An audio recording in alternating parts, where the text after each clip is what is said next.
क्या आप जानते हैं कि एक बार स्वयं शनिदेव को भी अपना अहंकार छोड़ना पड़ा, और ऐसा किसने कराया?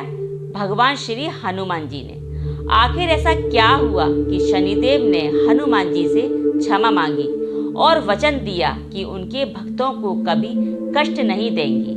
आइए सुनते हैं ये अद्भुत और प्रेरणादायक कथा। एक समय की बात है, लंका दहन के बाद भगवान श्री हनुमान जी समुद्र तट पर बैठकर श्री राम के नाम का स्मरण कर रहे थे। उनका मन पूरी तरह प्रभु भक्ति में लीन था। उसी समय शनिदेव वहां पहुंचे। शनिदेव अपने न्यायप्रिय स्वभाव के लिए प्रसिद्ध हैं। वे प्रत्येक प्राणी को उनके कर्मों के अनुसार फल देते हैं, किंतु उस समय उन्हें अपने बल पर थोड़ा अभिमान हो गया था। उन्होंने सोचा कि इस संसार में ऐसा कौन है जो मेरी दृष्टि से बच सके। उन्होंने हनुमान जी के पास जाकर कहा, वानर श्रेष्ठ, अब मेरी 7.5 तुम्हारे ऊपर आरंभ होने वाली है।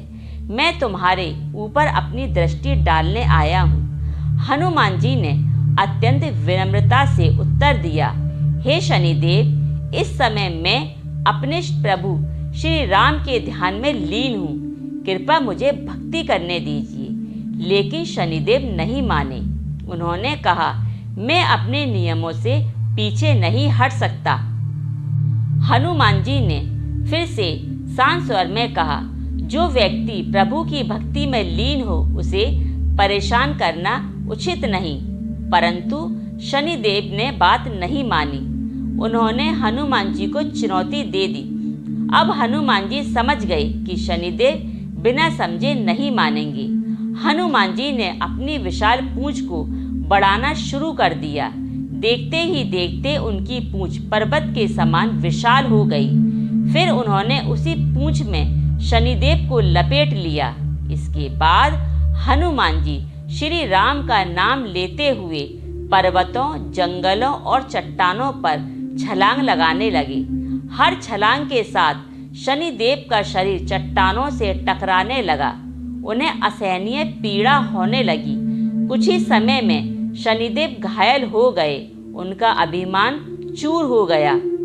उन्होंने हाथ जोड़कर विनती की, हे पवन पुत्र, मुझे क्षमा कर दीजिए। मैंने आपकी शक्ति और आपकी भक्ति को पहचाना नहीं।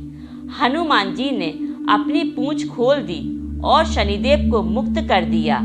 शनिदेव ने विनम्र होकर कहा, आज मुझे समझ में आ गया कि जो श्री राम के सच्चे भक्त हैं उन्हें कोई भी शक्ति पराजित नहीं कर सकती। उन्होंने आगे वचन दिया, जो मनुष्य श्रद्धा, भक्ति और विश्वास से उनका स्मरण करेगा, उनकी पूजा करेगा और उनका नाम जाप करेगा, उसे मैं बिना कारण कष्ट नहीं दूंगा। उनके कर्मों के अनुसार न्याय करूंगा, लेकिन मेरी कठोर दृष्टि उस पर अनावश्यक पीड़ा नहीं डालेगी।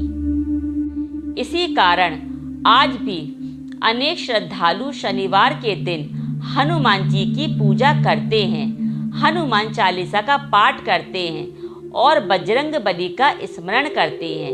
लेकिन इस कथा का सबसे बड़ा संदेश केवल शनिदेव और हनुमान जी का प्रसंग नहीं, इस कथा का वास्तविक अर्थ यह है कि अहंकार चाहे कितना भी बड़ा क्यों ना हो, सच्ची भक्ति के सामने टिक नहीं सकता।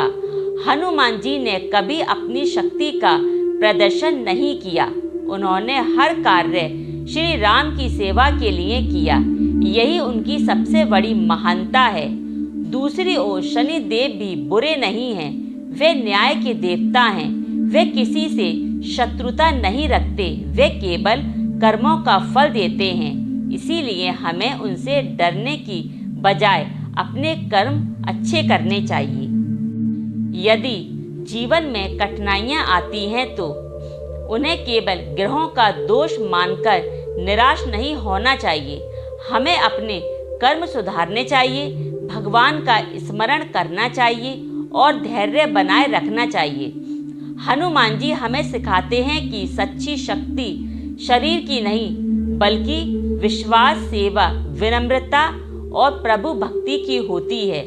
जो व्यक्ति संकट में भी भगवान का नाम नहीं छोड़ता, उनका साहस कभी समाप्त नहीं होता। इसीलिए यदि आपके जीवन में भी परेशानियां हैं, यदि आपको लगता है कि समय आपके विरुद्ध चल रहा है, तो निराश मत होइए। श्री राम का नाम लीजिए, हनुमान जी का स्मरण कीजिए और अपने कर्मों को श्रेष्ठ बनाइए। समय अवश्य बदलेगा। याद रखिए, अंधेरी से अंधेरी रात के बाद सूर्य उदय होता है। उसी प्रकार सच्ची श्रद्धा और अच्छे कर्म जीवन में प्रकाश लेकर आते हैं। तो इसी के साथ मैं अपनी वाणी को यहीं विराम देती हूँ। यदि मेरी वीडियो अच्छी लगी हो, इसको लाइक कीजिए, मेरे चैनल भक्ति अमृत वाणी को सब्सक्राइब कीजिए। तो इसी के साथ मैं चलती हूँ। जय श्री राम, जय हनुमान, जय बजरंग बली।